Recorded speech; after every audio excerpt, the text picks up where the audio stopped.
it's 94 and the Knicks are hardcore. And I'll tell you like this, we ain't never looked sharper.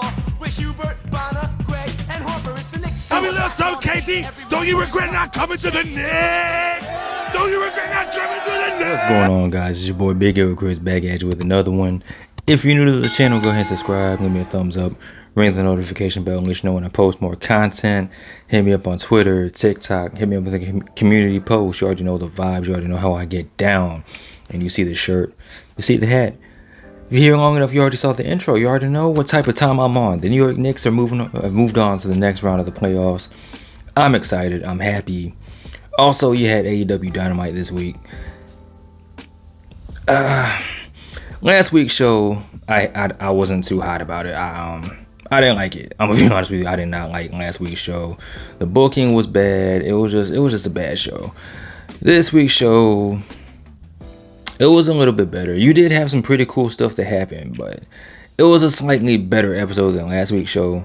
But to the surprise of myself and the rest of the AEW Galaxy, we had a surprise debut. And by surprise, I mean surprise. Like, nobody saw this coming at all. Nobody knew this man was about to pull up. I'm talking about RODERICK STRONG, Roddy, former member of the Undisputed Era, making his AEW debut, saving Adam Cole. What had happened was Adam Cole called out Chris Jericho. Called out Chris Jericho for what he did to him and his girlfriend Britt Baker last week, him and the Outcast, attacking Adam Cole, attacking Britt Baker. Adam Cole was mad. He wanted some revenge. He was like, yo, if you're not going to come out here, I'm going to come find you. Chris Jericho appeared on the Contron and said, listen, I'm not going to fight you. You let your woman get her ass beat last week. I don't have no respect for no dude like that.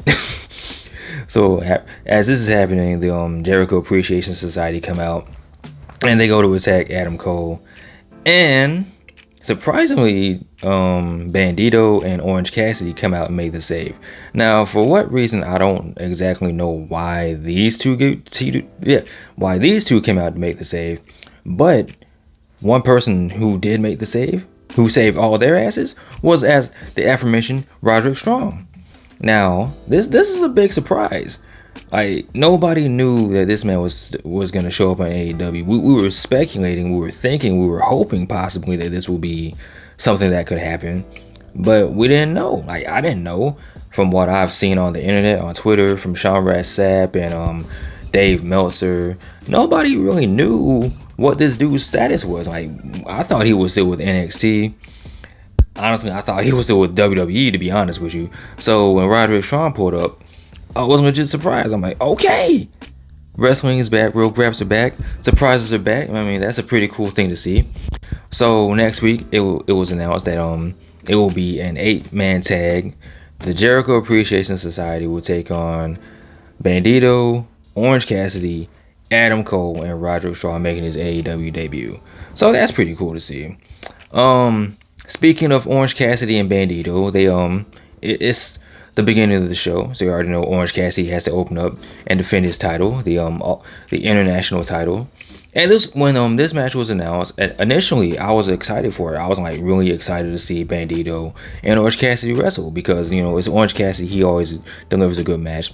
But on top of all that, Bandito, I haven't seen this dude wrestle in months. I think he had visa issues, or another wrestler that had visa issues. I think he got everything resolved and situated, so he was able to, you know, make his return and wrestle Orange Cassidy. And I'm gonna be honest, this match, I mean, it was an okay match. It wasn't as good as I thought it could be, or as I thought it would be. It was an okay match, but I mean, given the two participants involved, I thought it would be a little bit better. It wasn't bad. It just didn't live up to the hype I had for it. But, you know, it is what it is. Orange Cassidy won. He retained his title. He's still the international champion. At this point, there is no telling who's going to beat this man for that title. I mean, he might hit a Roman Reigns 1,000 days status with the title. I don't know. But there's no telling who's going to beat Orange Cassidy. But one thing I did like was the fact that we got Jeff Jarrett back on AEW Dynamite television, and he wrestled the Axe Hardwood. As Jeff Jarrett made his way to the ring, his boys, Sanjay Dutt, Satnam Singh, Jay Lethal, they got sent to the back. The referee was like, nah, we ain't having this. All y'all take your asses to the back. So Jeff Jarrett came out by himself. Dax came out by himself. And they had a really good match. I'm going to say it. I'm going to go ahead and say it. I'm going to be honest. I've been honest with y'all so far. This match was a little bit better than the Bandito Orange Cassidy match. This is just my opinion. That's just my opinion. It was a little bit better than the opening match. My opinion. Surprisingly, Jeff Jarrett won due to shenanigans. Sanjay Dutt came out. He interfered. He ended up costing Dax the match, which was a big distraction. Jeff Jarrett ended up hitting the stroke. Got the 1, 2, 3. And it looks like it's setting up a tag team match between FTR, who are the AEW Tag Team Champions, and Jeff Jarrett and Jay Lethal. These two guys, man, they keep going after those tag team titles. I mean, eventually they gotta beat somebody for the tag team titles, right? I mean, I'm gonna be honest. I wouldn't mind seeing Jeff Jarrett and Jay Lethal win the tag team titles, even if it was just like for a week. If they just won it for a week and then FTR won it back the next week, I wouldn't be mad at that. For some reason, I don't know why. It's Jeff Jarrett, the biggest carny of all carnies. But yeah, man. All right, so next up on the show, we had an announcement from Tony Khan. And this announcement has been hyped up all week. It wasn't like a major announcement. And what I'm learning is you have to pay attention to the verbiage, right? Because it wasn't a major announcement. It just said we will hear from Tony Khan. So I'm having to learn the difference between the major announcements and just we're hearing from Tony Khan. This was just a we're hearing from Tony Khan moment. And basically what Tony Khan was talking about, the return of the Owen Hart tournament, the Owen Hart Cup tournament, which I mean I figured that this is what it was, because the Owen was around this time last year. The only difference is the tournament culminated at Double or Nothing, and this year Tony Khan announced that it will be kicking off at Double or Nothing. So I guess the first round of the tournament will be starting at Double or Nothing, and it will end in when they go to Canada, and which kind of makes sense because Owen Hart's Canadian, so it does make sense for the tournament to end in Canada. So ultimately though, man, I feel like this could have been a tweet, maybe just show a video package, I don't know. I mean I understand that you do have to get these announcements out there, but after the week we had with special announcements from Triple H announcing a new title and announcing a draft and announcing that WWE's not going anywhere, I'm kind of announcement out. If I hear another announcement, I'm going to pull my locks out. I promise you, I'm tired of announcements. So can we just take a break from the announcements for a couple weeks, please, for my sanity? But yeah, man, the Owen Hart tournament is back. Good for Owen Hart. Good for AEW. Whatever. Speaking of whatever, Wardlow beat some dude in a squash match. Our TNT champion is beating people in squash matches. So I guess they're trying to go back to formula, back to square one with Wardlow, back to basics, and say, you know what really worked with this dude? When he just came out and just started powerbombing fools. So let's just do that. Let's see if we can recapture the matchup with Wardlow, rehype Wardlow, get him hot again. Will it work? I mean, only time will tell. Yeah, whatever it is, what it is. Wardlow beat some jobber. Doesn't even matter. Powerbomb Symphony 1, 2, 3. And then after the match, you had Arn Anderson, aka Glock Anderson, aka Armed Anderson, talking to Wardlow and saying, "Hey man, you know what you gotta do, man? You gotta get your hands dirty, little bro. You gotta do what it takes to retain this title. Do it the old Horseman way." And as they're talking, Christian Cage and Luchasaurus come out, and you're expecting the big promo, promo from Christian Cage. Because, Wardlow has a deceased father, and that's kind of Christian's kink. That's his thing, he likes talking about people who have dead parents. So I'm sitting there waiting like, yeah, Christian's about to say something. Christian didn't say anything. He just acted like he was going to get into the ring, and he didn't, and he walked away, walked to the back. So I don't know if this is setting up a match between Wardlow and Christian or Wardlow and Luchasaurus. But we'll just have to cross that bridge when we get to it, man. It is what it is. So now we have to talk about the pillars, the whole 4 pillars, the 4-pillar tournament that they have going on in AEW right now. So, as we know, MJF bribed Sammy Guevara with a large sum of money to pretty much, do the job, lay down for him at Double or Nothing if he makes it that far.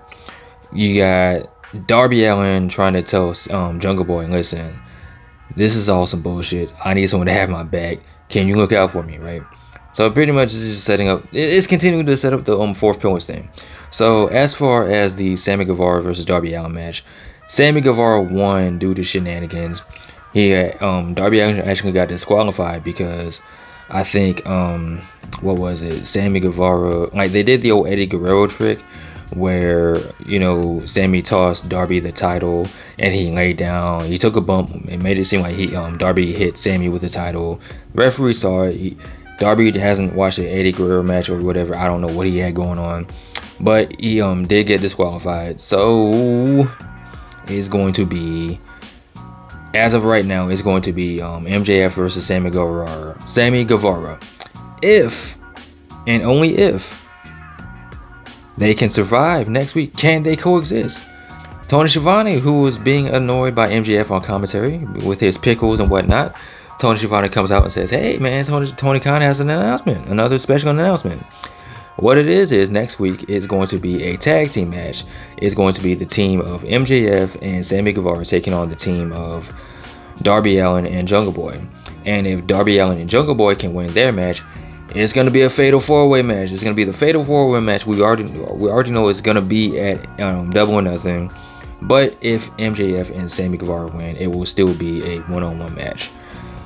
You already know how this goes, and it's the whole typical wrestling can they coexist tag team thing, because can Darby trust Jungle Boy? Can Jungle Boy trust Darby? MJF is just a horrible human being, and Sammy Guevara is finally clicking that, hey, maybe MJF is a horrible human being. So can they coexist? You already know how this is gonna go. It's leading to the Fatal 4-Way match. Can't we just get to the Fatal 4-Way match? This is the match we already knew was gonna happen when these 4 men stood in the ring and said that they wanted the title match. We knew this was leading to the Fatal 4-Way. Can't we just get to the Fatal 4-Way match? And when it comes to stuff like this, normally I'm very patient. I'm always under the mindset of let things play out. Let's wait and see. But we clearly see where this is going. We know the route that this is going to take. We know the destination is the Fatal 4-Way at Double or Nothing. Let's just get to the Fatal 4-Way at Double or Nothing, man. Stop bullshitting and wasting time, man. Let's just get to it. But you had a QTV segment. Powerhouse Hobbs is pissed. He looked like he was going to try to kill QT Marshall. QT kind of weaseled his way out of it. I don't know where this is going. I don't know what they're doing with Powerhouse Hobbs. He still should be TNT champion in my opinion. Speaking of someone who is still the champion, Jade Cargill beat Taya Valkyrie. This was a pretty decent match. Jade hit a really nice Canadian Destroyer on Taya Valkyrie. That was pretty cool to see. Other than that, man, Jade Cargill is still the TBS champion. I have a feeling that this is going to set up a rematch because the way it looked, Taya Valkyrie looked like she was trying to attack Jade Cargill after the match. She was trying to get her hands on Layla Gray. She was even trying to get her hands on Aubrey Edwards, the referee, and the referee cord broke it up. So I don't know, this might lead to another rematch. A rematch at a Double or Nothing where Taya Valkyrie might do the unthinkable, the impossible, and beat Jade Cargill there. Maybe. Who knows? I don't know. Me personally, I feel like they could have just dragged this out a little bit more to Double or Nothing, but it is what it is. I'm not going to rant anymore about, getting to the destination and finishing the story and none of that shit. Whatever happens, it's going to happen. Whenever we get to the destination, we just get there. It is what it is. I'm tripping. I almost forgot about the most important part, the main event, which was the Butcher and the Blade taking on the team of Kenny Omega and Takeshita, the brand spanking new team. I think, what do they call them? The Golden Brothers or the Golden Buddies or whatever they're called. I don't know. You don't care about that part because you already know Kenny Omega and Takeshita won. That we knew that was going to happen. What happened after the match was the Blackpool Combat Club once again attacked Kenny Omega. Brian Danielson was on commentary, and he was kind of voicing his displeasure with Takeshita, linking up with the elite. He was saying that, listen, man, You could be a pro wrestler like us. You can be a professional, but you're hanging out with the elite jabronis. You're gonna end up like Brandon Cutler. You're gonna end up like Michael Nakazawa, little bro. I don't want that for you. Hove did that, so hopefully none of y'all would have to go through that. So the Blackpool Combat Club end up attacking Kenny Omega. The Young Bucks come out to make the save. They get their cheeks clamped too. And what happened was, the Blackpool Combat Club was like, look, Takeshita, man, join up with us, man, hang out with us. You'll get cool matching jackets. You get a hoodie or a t-shirt maybe. Hang out with us, don't hang out with them. And Takeshita's like, no, man, this isn't right, little bro. We can't do it like this. And they end up attacking, the Blackpool Combat Club ends up attacking Takeshita. And John Moxley hit this man in the head, in the forehead with a screwdriver. He's bleeding all over the place. Kenny Omega's like, no, my new friend, my golden buddy. So, yeah, man, I don't know where this is gonna go, because we still haven't seen anything from Hangman. Eventually, he's got to come back, right? So that means it'll be a 5-on-4, which means the Blackpool Combat Club will probably need a new member. Or maybe not. Or maybe Hangman just won't hang out with the elite anymore. I don't know. It's pretty cool to see where this goes. Like this, and the whole Chris Jericho, Adam Cole thing has probably been the best part of Dynamite, in my opinion. It is what it is, but you know, hey, sometimes you just gotta hit somebody and hit with a screwdriver just to solve your problems. I don't know. But with that being said, what did you guys think of this week's episode of Dynamite? For me, I'm gonna be more positive, even though I was kind of ranting a little bit. It was an alright show. It was entertaining. I wasn't as upset with the show as I was last week. So for that, I will give this show an honorary W. What do you guys think? Let me know in the comment section below. Of course, as always, like, comment, and subscribe. You guys take care. Be easy. I'm out. Go Knicks. Peace.